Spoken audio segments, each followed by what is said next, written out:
On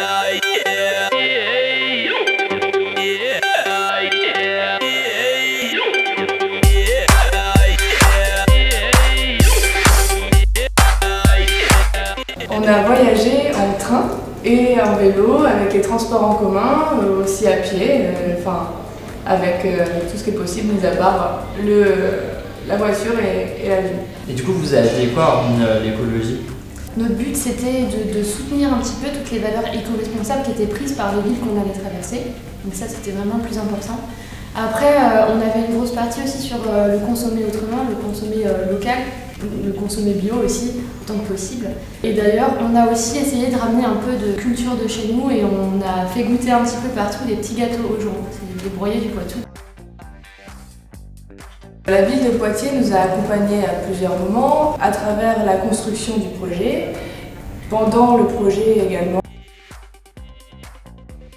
Du coup, de cette expérience, on va retenir beaucoup de choses, je pense, parce que c'était très enrichissant et très cool vraiment comme expérience de partir pendant 20 jours comme ça à trois et de vraiment vivre ensemble cette aventure. C'est ça. Et ouais, on va retenir surtout le côté humain et les différents échanges qu'on a pu faire avec tout le monde, qu'on a pu croiser dans n'importe quelle ville, en particulier à Marbourg, avec lesquels on a pu tisser des liens qui nous servent encore à l'heure actuelle. On parlerait aussi des rencontres avec les artistes, parce que c'est pour ça aussi qu'on avait cette valeur économique, c'est parce qu'on voulait se loger principalement chez les gens et les rencontrer, et c'était des artistes LGBT+, comme nous. Et du coup, oui, je pense que c'est des rencontres qui resteront gravées, c'est sûr.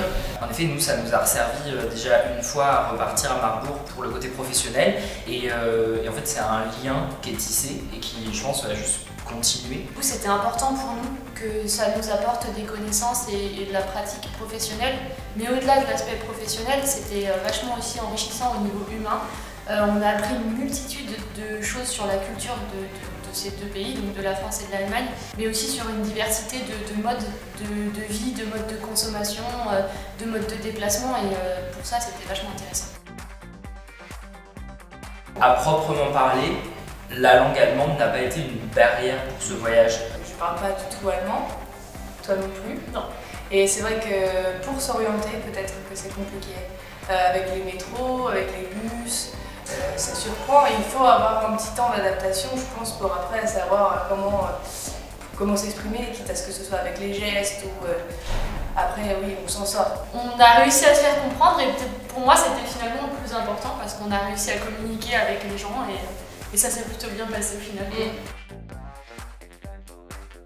Et si j'avais un conseil à donner aux personnes qui souhaiteraient faire ce genre de voyage, d'aventure, c'est juste lancez-vous. Ce qui est le plus important, je pense, c'est d'aller à la découverte et vraiment dans l'exploration pleine et entière de ce que ça peut être. Je pense aussi qu'il faut être prêt et pas avoir peur de l'imprévu, parce que c'est sûr que c'est quelque chose qui va arriver. Je pense aussi qu'il faut quand même avoir un peu de temps à investir dans un projet comme ça.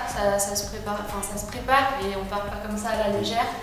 Je pense qu'au-delà du fait de s'organiser, il faut vraiment profiter et s'amuser parce que c'est quelque chose qui est quand même hors du commun et qui est vraiment intéressant. Donc pour ça, on remercie la ville de Poitiers de nous avoir permis d'avoir cette expérience. Et du coup, voilà, faut pas avoir peur de partir à l'aventure, effectivement.